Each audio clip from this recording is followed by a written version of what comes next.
Jackson on the drive, kicks it out from Gilgeous-Alexander. Shabbat for three. Bingo! Carter will get it for the win. Got it! He is hard to believe. Here's Jordan. The Magic, a 360 turn with the dribble. Magic down the middle. Gives underneath to Worthy. Slammed up. Third in the corner. Double fake.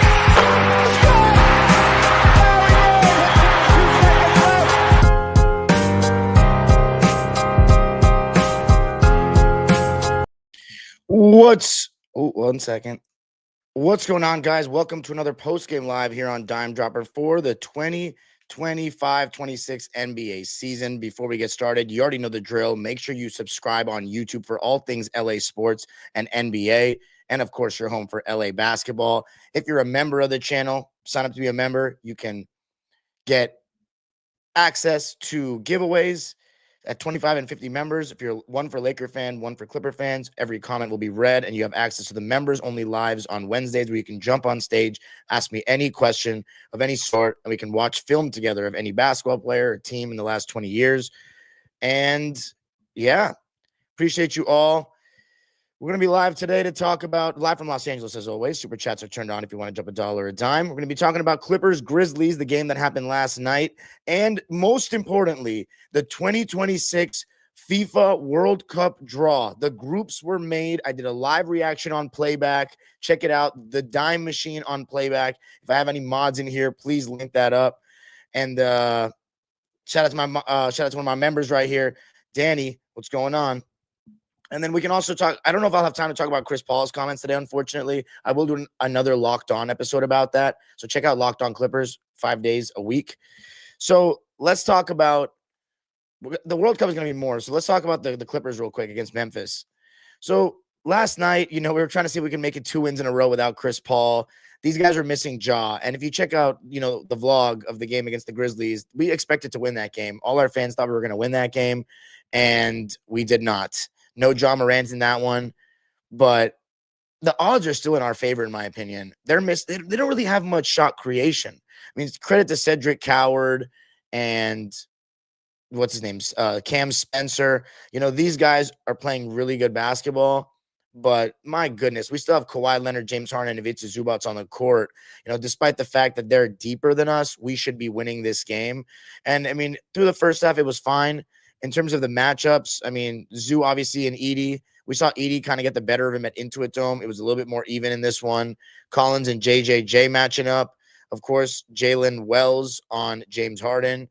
And then Kawhi was guarding Cedric Coward. But, of course, we're switching 1 through 4. They actually were not. They had Jaren Jackson Jr. in drop coverage. And they actually had Jock Landale and Zach Edey hedging on the ball screens. And I was pretty surprised by that, but I thought about why. It's because, they would like Edey to come up to take away any pull-up jump shot because he's got such a great contest. And you're not technically taking away your only rim protector from the basket there. You have Jaren Jackson Jr. usually rotating at the rim there if Zach Edey gets pulled out. So, I mean, and it stops any passes over the top because he's so tall. So I see the strategy there from the Grizzlies coaching staff.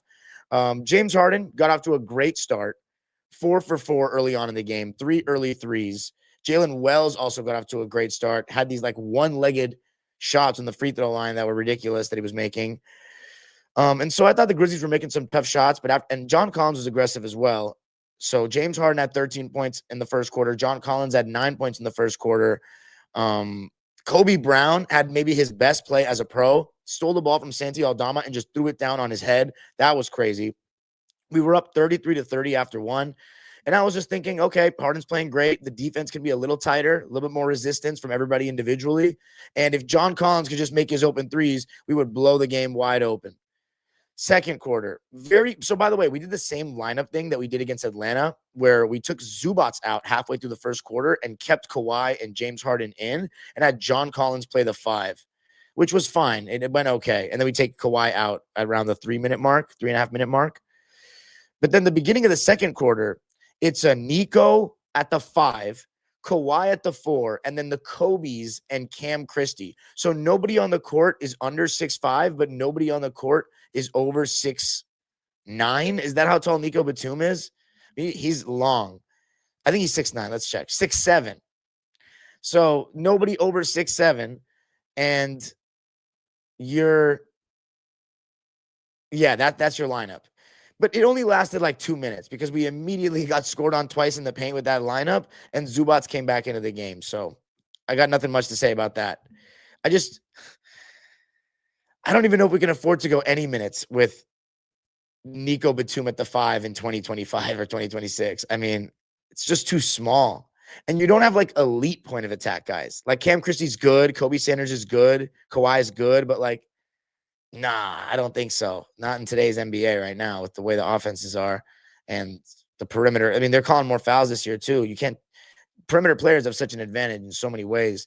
It's just very hard to guard with the spacing. So you need elite point of attack guys. When you have a switch everything scheme 1 through 5, when your tallest guy is 6'7", I don't care how long his wingspan is. That's not going to get it done.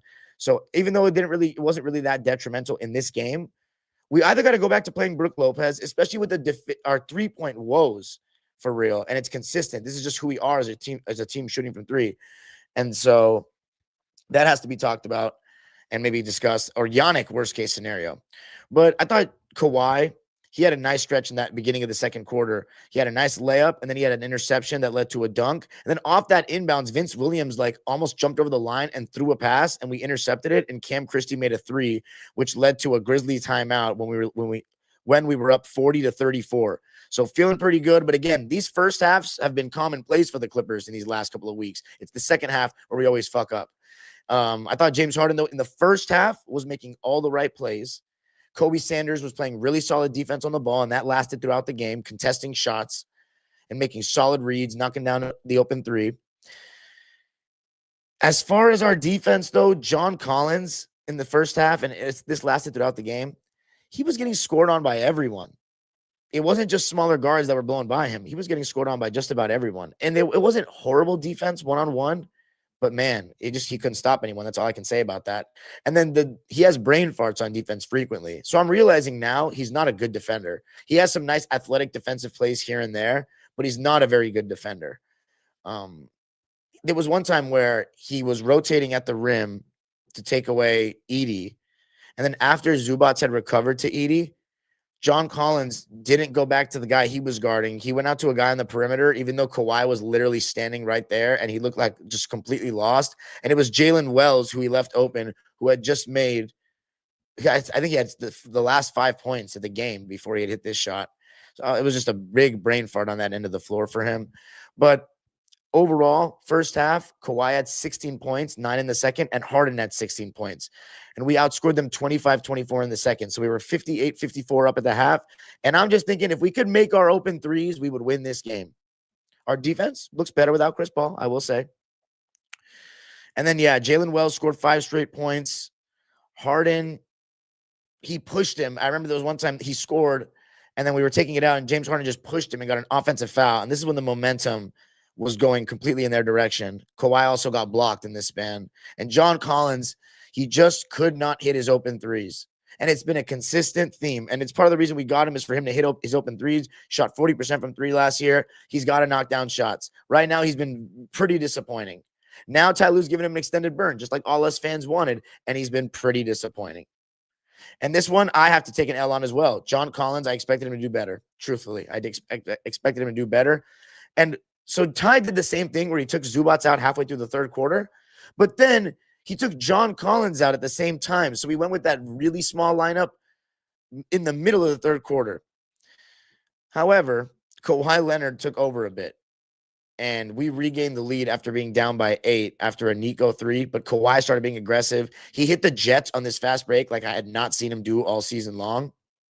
So, he kind of restored order a bit. But then when he came out of the game, we had the Kobe's, Cam Christie, Nico, and then James Harden lineup. And we had 3 straight turnovers. And I think 2 of them were from James. But after a nice and one dunk by Kobe Sanders after being attacked on a closeout, we were only down by 3 points. So going in, which we got outscored 30-23 in the third. And it's, again, consistent theme this season that we just in the third quarter, it's not even that we don't come to play. I think the age of our team in terms of our stars and given the weight that they have to carry offensively, I mean, it legitimately feels like Kawhi and James cannot sit out. Obviously, one of them is in at all times, but James Harden plays the whole first and third quarters, but Kawhi Leonard does not play any full quarter, and that hurts us because it takes him out abruptly when he's finding a rhythm in that fourth quarter. And I don't know if that's a minutes restriction thing, but it happened again in this game because, going into the fourth quarter, we're down by 3 points, 81-84. So I'm still feeling really solid because it's just like we have the two best players on the floor, James Harden and Kawhi Leonard. Bring us home, make some open threes because and they've been doing it all game. Every team knows now that we are not a good three-point shooting team. And you're going to funnel the ball out of Kawhi Leonard and James Harden's hands. You're going to funnel the ball to these role players, loading up. In this game, they were hedging on the ball screens too, in my opinion, to get the ball out of Harden's hands, take away Zubats, and make these other guys beat them. And they just did not. To start the fourth quarter, Kawhi was going vintage. He was taking over. Kobe Brown also hit 2 big threes. We were up 96-95. In the non-Harden minutes, which have killed us all season, we actually did well. But then Kawhi checks out with 5:35 left in the crucial game. I get it. He looked a little bit gassed. His threes were short, but we're up 1 point with 5:35 left. I don't know if this was a coaching staff call, medical staff call, minutes restriction, or he just looked gassed and the coaching staff was like just wanting him to sit out. But I don't know. It's difficult. We got to manage it in a different way if you can't play full quarters because this team, we don't have the shot creation. No Beal, Chris Paul's done, and Bogey, I mean, he's questionable for the game today, so maybe we get Bogey back. That could help a little bit just with the ball handling duties, and then a little bit of Kobe Sanders. We also underutilize what's his name completely, Zoo, completely. I mean, in the second half, we did not go to him at all. And again, it goes back to Zoo still. He needs to take some accountability as well. He didn't ask for the ball the way he did against Atlanta. And I get it. He kind of outplayed him in the other game, in the game at Intuit. But when he's got Landale on him, like, come on, dude. But anyway, so Kawhi comes out of the game. It's 98-98 with 3.5 to go. James Harden completely looked like he ran out of gas in this game. 16 points in the first half, 2 points in the second half. And it was not just like him missing shots or anything like that, because he ended up shooting 6 for 13, 3 for 7 from 3 for 4 from the free throw line. But look at some of those stats. Only 13 shots, only 4 free throw attempts. He did play 36 minutes, 18 points, 2 rebounds, 7 assists, 4 turnovers, and 1 block. That's a very pedestrian stat line for even this version of James Harden. And he simply just seemed like he ran out of gas because James Harden is not the type of player that doesn't want the ball. People will say he won't shoot and stuff like that in big playoff games, but doesn't want the ball. I mean, that's not something that people say. He wants the ball. But in this game, he didn't look – he was just not aggressive at all in the fourth quarter. He wasn't even demanding the ball like he normally does. And with Kawhi Leonard being out, and just being taken out in a crucial moment, that's tough. Now, he came back in. And by the way, mind you, it's not just Kawhi Leonard being taken out. It's Harden, Zoo, and like either Nico and like these young guys that have never played crucial minutes in like actual games that matter. So they're going to have like learning curves. Like Kobe Sanders is setting an illegal screen in crunch time. Kobe Brown does not see the shot clock in crunch time. Like these dudes, they need to learn. I don't think that they're the type of help that Harden and Kawhi need right now. Not that I give a shit. I would rather just, as I said, we need to blow this up. But anyway, for Kawhi and Harden's sake, they're not like Kobe Sanders is ready to be in the rotation, but I don't even know if he's ready to be closing right now. I mean, what team are we trying to be? So it is what it is. We don't have the options. We've been banged up so much and certain things have gone super wrong. But James Harden, it's not just the offensive lack of aggression. It's the defensive lack of effort, which is, fairly consistent from him throughout the course of the majority of his career. He wasn't getting back on defense when he turned the ball over at all. He did not box out several times, and one of them was crucial. Cam Spencer gets the rebound and then pulls it out for 3, and Harden doesn't even close out, doesn't even get a hand up. I mean, very careless, and just I'm not going to say anything more when it comes to Harden because, again, he's been our best player all season, and I would just be repeating things that everyone knows about James, so I'm not going to say anything else. But it is what it is. He also does need help. I will acknowledge that completely. And he should not be playing this well at this age, but it is what it is. So we're down 98 to 100. Kawhi comes back in. He's pretty cold. He's been sitting out for 2 minutes. I mean, I know that sounds like nothing, but like, it's hard to come back in the game with 3.5 minutes left and just take over after sitting out just now, even if it wasn't for a long time. I don't know, a little breather and go. It's not 2 minutes of actual time. It's much more than actual 2 minutes.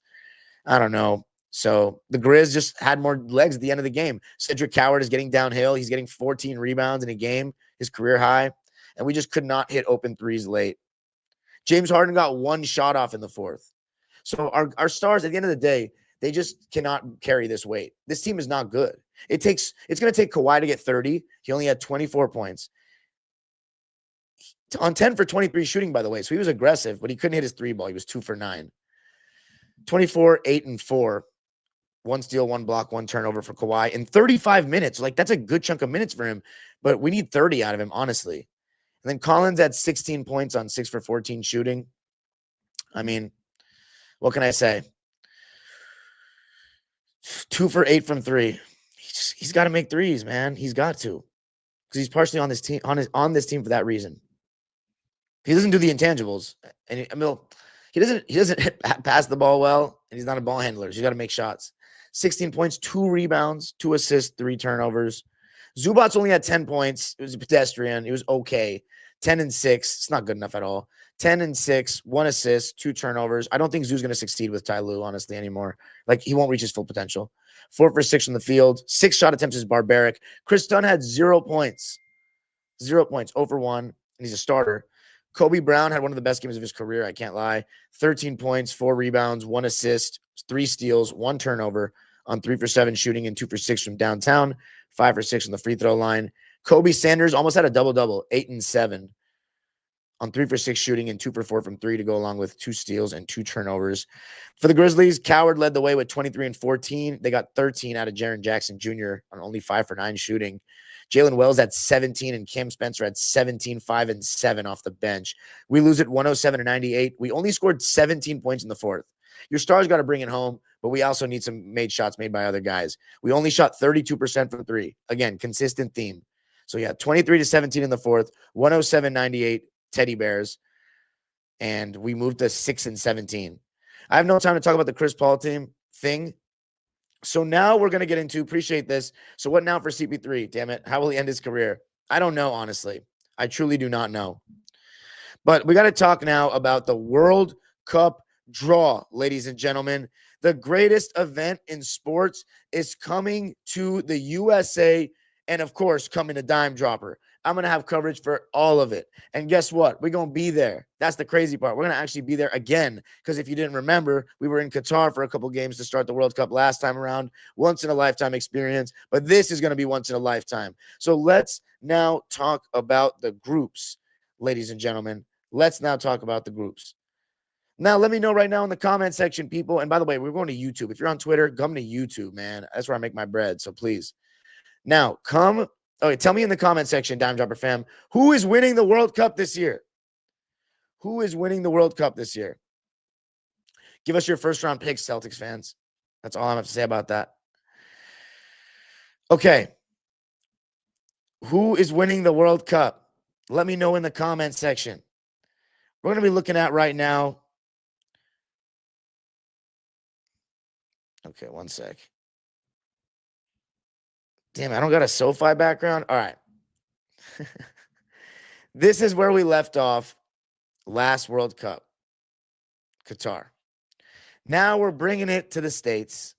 We're going to take a look at the groups right now as they came out on Friday afternoon, or Friday morning for us here in Los Angeles.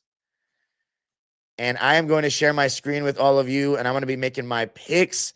Now, I'm not going to go like to the knockout stage, because there's third place teams this time around that make it and all that nonsense. So yeah, 48 teams. I still think it's too much, but it is what it is. Anyway, the 2026 World Cup, USA, Canada, and Mexico. It's going to be absolutely electric. Let's get to it. Now, Group A. I'm going to be sharing my screen with y'all.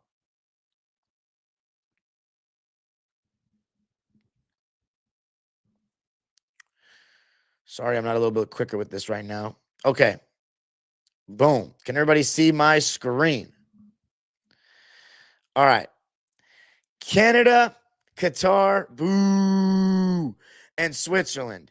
And then UEFA Path A winner could get interesting. Of course, I'm rooting for Italy. It would be a travesty, in my opinion, if the Italians missed another World Cup. Now, I'm not a huge Italy fan. However, are you kidding me? They're historic. They're one of the pillars of this game on a national level. They need to be in this World Cup. If there's 48 teams and Italy is not there, I'm going to be pissed. So I'm rooting for Italy to make it. Although Wales and Northern Ireland would be lit. Bosnia, I mean, Edin Dzeko's gone, so forget about it. Who am I taking for this group? If Italy comes in that group, it's going to get tricky. Now, I think Qatar is no pushover. They're the two-time Asian champions, which pains me to say, but I think they're going to bottom the group. We're just going to assume for now that Italy, this is Group B, bro. I'm stupid. Wait, that's Group B. I'm stupid. Okay. You know what? Let's just start with Group B. I might as well since I already started. So Group B, Qatar, bottom of the group. I'm going to go with Canada finishing third, even though they're a sleeper, but that means they can still go through. So I'm going to go with Canada finishing third, and I'm going to go with Switzerland winning the group and Italy finishing second. I think Switzerland's really consistent in these tournaments, and I see them winning the group. They have so much experience right at this point at a national level. Okay, Group A. By the way, how incredible is it that the first game of the World Cup in 2026 is going to be Mexico and South Africa, when in 2010 it was South Africa and Mexico, and both countries took their turns being the hosts. I mean, it's incredible. South Africa and Mexico at Azteca. I would honestly pay a couple racks to be there. I can't lie. Stay tuned. I'm gonna just say stay tuned, because we might have to go out there for that, man. At least one game in Mexico at the Azteca. That shit is lit. But anyway, South Korea, South Africa, Mexico, and the UEFA Path D winner. I hope it's Denmark, because Denmark is nice and they got a lot of talent. Although I wouldn't mind Ireland. Definitely not North Macedonia. No offense. Czech Republic, no more Petr Cech. I couldn't give two fucks. Denmark and Ireland. Winning that group, goddamn. I honestly think, fuck it. We're going Mexico. South Korea second. And I don't know. I don't know if I believe in South Africa, even though they almost won the African Cup a couple of years back. I don't know if I believe in them. It depends who makes it out of that last Path D. So we'll see. All right, Group C, Brazil, Morocco, Haiti, and Scotland. That's a fun group, honestly. But I'm going with Brazil and Morocco. And then Haiti, we're going Scotland third. No brainer there. Brazil, we'll see about them. You know, the thing is, I'm talking about this, and we have a lot of soccer, a lot of football yet to be played. You know what I'm saying? For the rest of this club season. So we're going to see what form these guys are in going into this. I think that matters. So we got a while. Brazil obviously is always one of the favorites to win a World Cup, but I don't believe in them. I think their midfield's lacked the last couple of tournaments, the last couple of World Cups for a while now. So I don't know. Do they have that creativity? Because they usually just, it's just been get it out wide to Neymar and try to see things happen. Except when Neymar didn't play in the Copa America 2019 and they won, and I thought they played better, cohesively.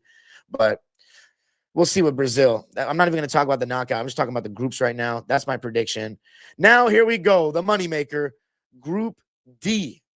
USA, Paraguay, Australia, and either Turkey, Slovakia, Kosovo, Romania. Now, the biggest takeaway here is that the USA is not playing Iran. And that, for me, means everything. Because last World Cup was a struggle to root for the USA because of the Iran group stuff. And then for them to knock my Iran out, I mean, I love them both to death. I don't have time to talk about why I root for Iran. Just think about it this way. They care more. Okay. That's all I have to say about it. But of course, I'm all in with the USA for this group. And there's definitely no way I'm not going to be at the game at SoFi. I'll pay 2 racks. I don't give a shit. We're going to be there. The first game of the USA's World Cup campaign is in my home city. There's no question we're going to be there. Paraguay, they're not going to be a pushover at all. And the way USA's been playing, I mean, besides the friendlies, we're sus.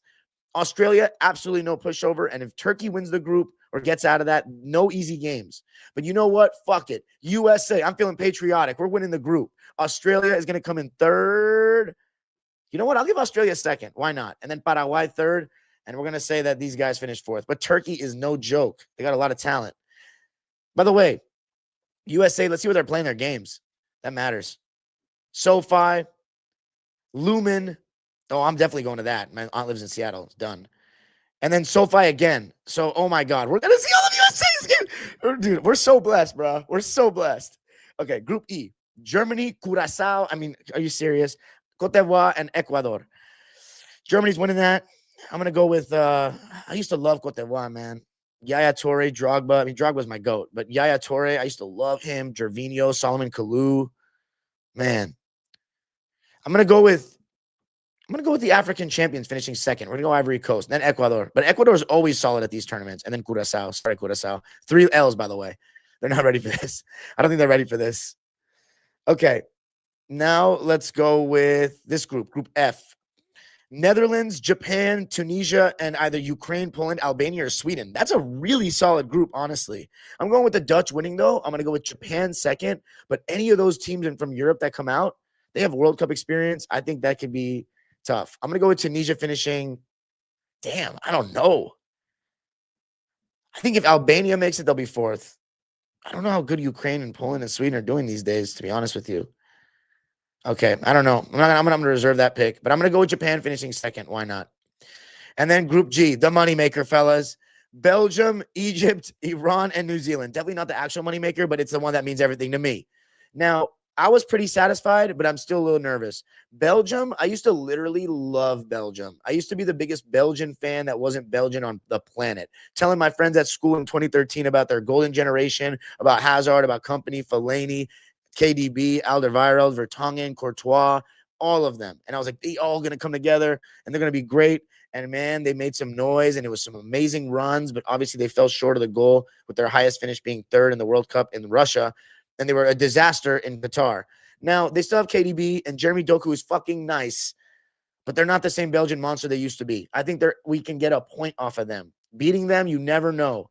They took some L's, the Euro and the World Cup, against Leicester Comp, but the worst opposition, but they're still tough. You know, they're still tough. And it's going to be crazy playing them, but I don't have the same affinity towards them the way I used to, because Eden Hazard is my GOAT, dude. Eden Hazard and Didier Drogba, that's my GOATs right there. And I love Vincent Kompany. And I used to love Lukaku because he was a Chelsea guy, and Courtois I used to love, and KDB. I still love KDB, but I lost a little bit of respect for him the way he kind of wrote his team off publicly in that last World Cup. But the other guys Courtois and Lukaku can fuck off. Anyway, Belgium, I'm going with finishing first. Iran's first game is against New Zealand at SoFi. The fact that Iran's playing a game in LA is a dream come true beyond anything I could ever understand. I'm truly one of the luckiest people in the world, and it's going to get me emotional to talk about it because I'm going to be there with so many of my family. We're going to pack that bitch out like this is Tehran. You don't understand. New Zealand, I'm sorry. You don't know what you're getting into. Iran. Iran. Come on, son. You don't even know New Zealand. I don't think you're ready for this. I don't think you're ready for what's about to happen at SoFi. And then Belgium and Egypt. Egypt is no pushover. Mo Salah versus Iran. That's going to be fun. I'm going with Iran finishing second. We're making history, baby. We're making history. And then Egypt finishing third and New Zealand finishing fourth. Now Group H. Spain, Cape Verde. Shout out to Cape Verde for making the World Cup. Saudi, Boo, and Uruguay. Not a bad group by any circumstance. I'm going with Spain, Uruguay, Saudi, and unfortunately with Cape Verde's lack of experience, I'm going to go with them finishing at the bottom, but no African team should be underestimated. It's extremely difficult to qualify from there. No Nigeria, no Cameroon this time around, which is insane, and no DR Congo. So I'm going with, DR Congo is in, no? No, they're not. Okay, DR Congo didn't make it. Man, so competitive. So I'm going with Spain. I'm going with Uruguay, and Spain is definitely one of my favorites to win it. Spain, Uruguay, Saudi, and Cape Verde. But Cape Verde could easily finish third, in my opinion. Then we have, this group is very interesting. Group I. France, Senegal, Norway. I got France first. That's amazing, France and Senegal to play against each other. You know, the whole, so many Senegalese in France. Norway, to have Holland and Odegaard in the World Cup is going to be sick. I'm going with France first, Senegal second. I'm going to go with Norway third. None of those teams have a chance. And then Group J, the A's, Argentina, Algeria, Austria, and Jordan. Argentina first. We're going with Algeria second, Austria third, and Jordan. They shouldn't even be in the World Cup to me. And then Group K, Portugal, Colombia, Uzbekistan. DR Congo still has a chance. I'm tripping. Okay, Jamaica. I hope DR Congo makes it. I'm going Portugal first, Colombia second, and then DR Congo third. Hopefully they make it. Uzbekistan last. Again, they shouldn't even be in it. I'm an AFC Asian guy talking about this. They shouldn't. I don't want to see Uzbekistan and fucking, what team is it? Jordan. And the last group, England, Croatia, Ghana, and Panama. This is going to be really interesting. I got England first, Croatia second, Ghana third, and Panama fourth. Appreciate you guys. Let me know your picks below. We are definitely going to be there. We are definitely going to be there. Appreciate you all. Come on, Chelsea. USA, USA. Iran. We'll get into more as we get closer, but it's insane. SoFi, come on now. Peace out, guys.